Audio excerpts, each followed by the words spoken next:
focusing on the law, the Constitution, as some senators have spoken about. If we need to get results concerning security and national development, we need to do something about it. We've got Dr. Paul Ananaba here with us. He's a senior advocate of Nigeria. He's also the chairman, MBA section on public interest and development law. Thank you for coming on this morning. Thank you. Well, listening to what Senator Adeyeye said, is that really a problem in the Constitution? Well, let me start by saying that Nigeria is a blessed country. Where in the midst of all that you see, there are still statesmen in this country. There are still people who are frank, who are not bothered about what people are going to do and say about their person, that will tell the country what the country needs to do and hear at relevant times. And I identify Senator Adeyeye as one of such persons. Look at the passion with which he spoke. Spoke from his heart. That's how he wasn't talking. That's how he speaks. That's what we need. He wasn't talking because he's from the southwest, or from the southeast, or from the north. All those considerations were not there. He wasn't talking because he was one political persuasion or the other, one religion or the other. He was talking about national interest. And I think that lawmakers and Nigerians in general, even those in the executive, should go and study that speech and be able to help this country before long. Now, you are asking me whether what the man was saying was correct. The man was dead right.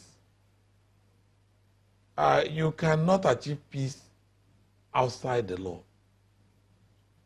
And when you talk about law, I'm not going through legal jurisprudence and all that, but the basic law of the land is the Constitution. You can only achieve peace based on the Constitution. Without the Constitution, there will be no peace.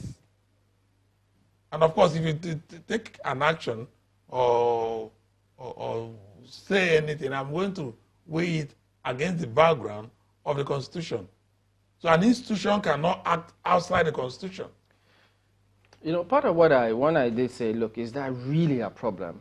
Because when people say it was given to us by the military, it was not written by the people, but it's been, several people have written about it. Simon Kolawole has written several times. For instance, now, we also do know that in November 1998, at the time when Abdulsalami Abubakar, he inaugurated this Constitution Debate Coordinating Committee.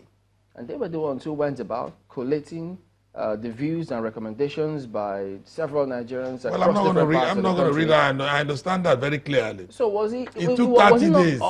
It took 30 days. But it wasn't the military who wrote the Constitution, was it? Well. There's something Professor Welokwa you said when he talked about the autochthony of the Constitution. Is this Constitution autochthonous? And that's why some civil rights groups are saying, is this Constitution not being unfair and lying to itself when it says, we the people? So that is the point. And if you look at this Constitution, I'll take you Chamberlain, because I draw you close to where I am and what I do. As of June last year, we had what is called the fourth alteration of the Constitution. And up till now, both the courts and practitioners are battling with coming to terms with what this fourth alteration is all about. And there's paucity of information and communication. So what am I saying? That's why you see there's been this urge to have constitutional conference or whatever it is. So I agree with Senator Adeyeye to the extent that if we do not get it right in our Constitution, then we will not get it right generally. Let me just make a point and leave you, and then we'll take it from there. When you look at different cutoff marks, for example, for a particular examination, when you look at, you live in Lagos State, and you do your civic responsibilities, including paying tax here. Now, when it gets to certain things, you are told you are not you cannot get it from Lagos. You have to go to your state where you never they don't even know you, maybe, or people from Lagos who are in other states, they will ask to come back to a saturated Lagos. So these constitutional requirements, these constitutional provisions need to be overhauled, and we sincerely need to look at our constitution and do a lot more work on it. The constitution is fine, but it is not the best that we need in our experience. Okay, let me then read what's part of where I was going at the time. Yes. Because Justice Nikitobi, while he headed that... Nikitobi is 10 days, 30 days. But look at what he said. Yes. He says, quote, "In the light of the memoranda and the oral presentation on the 1995 draft constitution, it is clear that Nigerians basically opt for the 1979 constitution with relevant amendments. They want it, and they have copiously given their reasons for their choice in the different memoranda and oral presentations. So, we have recommended to the Provisional Ruling Council the adoption of the 1979 constitution with relevant amendments from the 1995 draft constitution." I agree with Justice Nikitobi. So the part that says read the people, look is at wrong in this context? Yes, look at what Justice Nikitobi is saying. He says, based on what has been presented to us, and they did that assignment within 30 days. So across the country at the time. Yes, that is what they could get. I'm not here to run down the constitution. That's not the point. The point I'm making is that between 1999 and now, and that's why you saw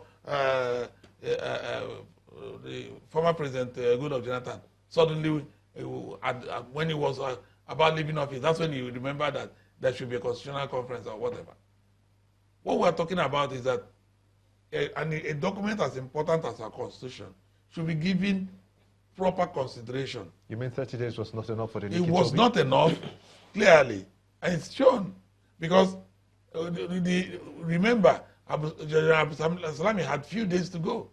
So he just wanted a document that could properly stand as a constitution before the army exists. How do we then fix this? Because if Abdulsalami Abubakar was just about leaving, and then Jonathan was also just about leaving, and Nikitobi had just 30 days, what do we need to do to fix this? Because this seems to be a big challenge. What we need, let me tell you, my brother, what we need is to grow the constitution from the people.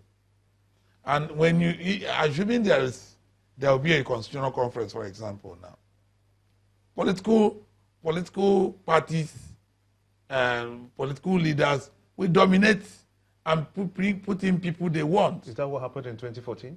Exactly. Is that what you mean by growing it from the people? No. Growing it from the people is getting the people from different, making sure that the criteria for membership of such body should be clear. How will you draft it? How would you suppose that will be? Because I can imagine if the tribes in the north, yes. You've got several. Let's say in the middle belt, you have the Biroms, you've got the Angas, you've got. Are you going to pick one from each? Each tribe. There are many rules that lead to my local parlance. They said there are many rules that lead to Aruchuku in my place. So there are many ways to go. I'm a draftsman by training, really. But so if you want to consult me on that, I will oblige you. But speaking seriously, we have what it takes in this country to sit down and fashion out clearly, not a muddled up picking and assemblage like we had at the general even though they did quite some substantial work, really. But you could also have heard that many parts of this country or many sections kept saying we were excluded or we had something to say. I'm not talking about a window dressing kind of thing, which a well thought out assemblage, given enough time, things thoroughly looked at. How much time is enough time? Well, like I said, that's. No, this is for the country. I don't need the constitution to be. That's what I'm trying to say. You don't amend the Grundnorm of the country, the basic law of the country. Before that constitution, before we started talking about that committee headed by Justice Nikitobi, there was need to amend the constitution or to review the constitution. Yeah, but in 75. And if there was enough time should have been given to it. But what about, what do you say to the one that was headed by late Chief FRA Williams in 75? That was set good. up by General Murtala Mohammed. You could see that the 1979 constitution, that stood the test of time. You could see that the 79 constitution, but for the military intervention, remained that even when you brought Justice Nikitobi many years after, and he went around within 30 days, and to deliver a report, he couldn't do it. Nothing better could be done. So it was almost even though there was 89 attempts, there was 95 attempts at constitutional amendment. Dr. Ananaba, what exactly is wrong with the Constitution? There are several issues that are in the Constitution. And I give you an example. After an election, presently, if a person wins an election or is declared winner, Section 285, say for governor or for president, the person will remain in office while the battle as to whether the person won or not will continue. Does it give a fair advantage to both parties? I'm just picking a few of them. Look at what, like Tade was talking about, the near unitary system of government. In fact, we are not actually practicing a presidential system of government. We have an amorphous governing structure that takes a bit of legislative and presidential. Look at our local governments. Do you have the legislative arm of the local government? You mean the council? They have the councils. Do they have their legislative arm functioning? But they have it. They have councillors. They go for elections. They win elections. I said. Well, if they don't sit, doesn't mean law doesn't provide for them to sit. I'm talking about governance. I'm not talking about what the law, ordinary paper alone. So what I'm trying to say is that there was a time it was tried. You remember, in this country, and So what I'm trying to say is that I had pointed out areas like the. If I'm filling a form now, and if I will say write my state, write and all those kind of things. It breeds the realization that, my brother, you are living in Kano. You are not a Kano indigenous. Talk about what is wrong with the Constitution in relation to security. Security, I mean, look at the police, for example. Section 214 is centralized. What is wrong with that? Well, I'm not saying that anything is wrong with it. If it's a federal system of government, it has to be a federal police. And which means that there will be a state police and a federal police. But are we practicing the true federalism according to legal practitioners? That's the point. That's why I said that it's amorphous. It's a bit of unitary and a bit of federal system. Should we remove it from the exclusive list? I think that from our experience as it is today, we need to review. It may not necessarily be state police. That is what I mean by autochthony. We should sit down and fashion out what type of police will suit Nigeria. So this is something. Is it impossible for other countries, including those in Europe, to copy from us what we designed from this country? Is this beyond National Assembly? It's not beyond them, but I would not prefer the National Assembly to handle such issues. Why? Let me take that question. Why? Because a lot of the issues will be decided by the political parties that dominate the assembly. Let me take that question again in a different way. Okay. Is it an issue for you as a legal practitioner that most of the constitutions we've had since independence have been from the military? Yes, I'm concerned.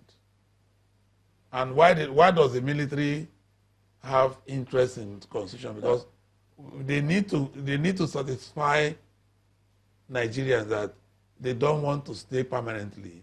They want to go.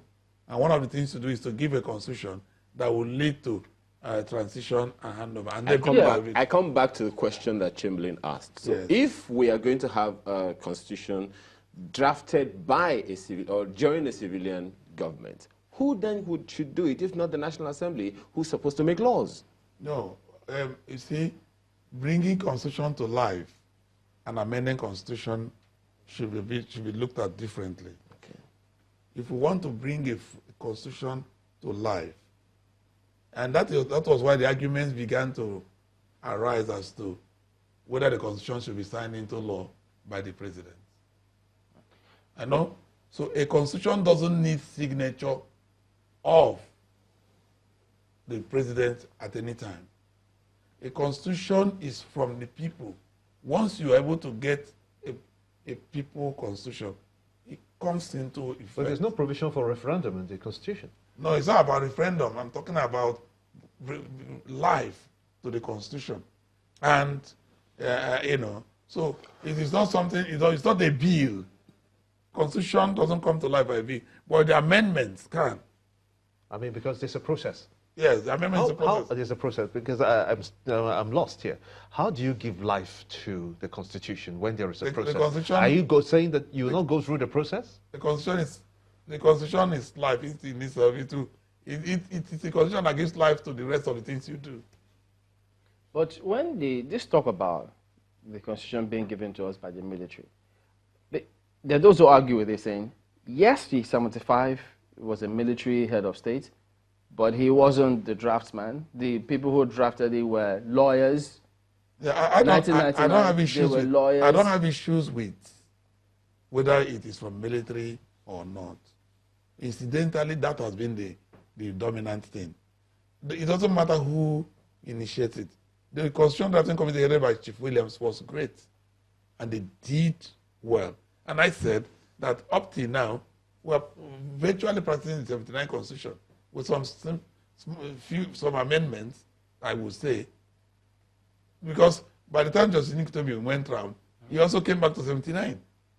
What I'm saying is that the Constitution should be given enough time, thorough setup, enough time, thorough consideration, and it will come up to life. What do we do with the 2014 confab document? What do we do with it? Yes.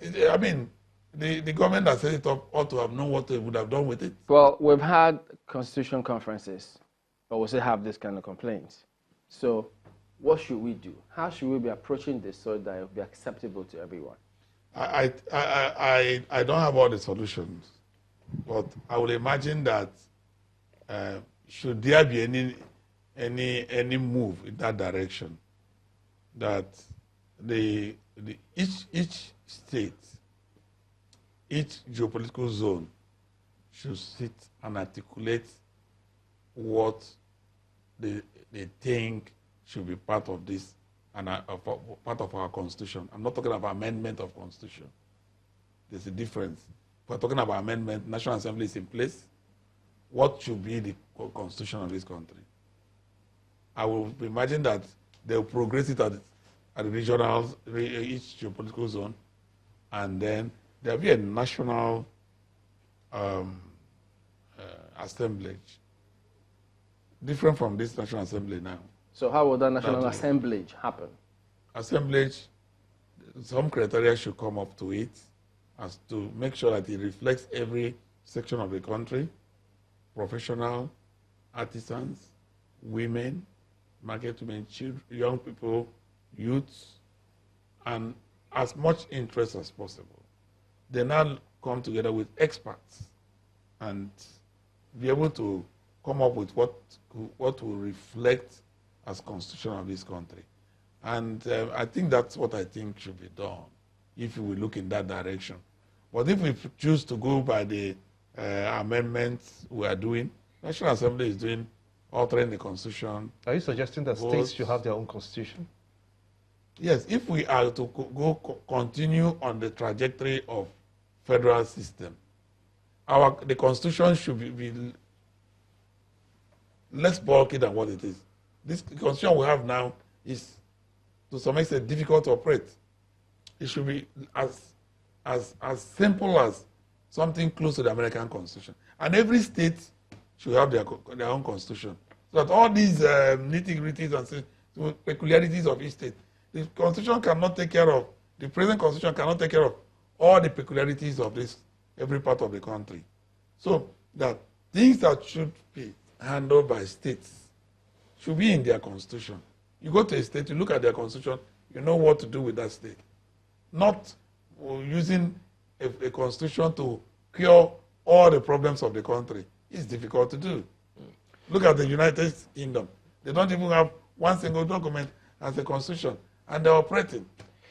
All right, that's where we ended today. Dr. Paul Ananaba is the Senior Advocate of Nigeria and Chairman, MBA Section on Public Interest and Development Law. Thank you for coming on this morning. Thank you.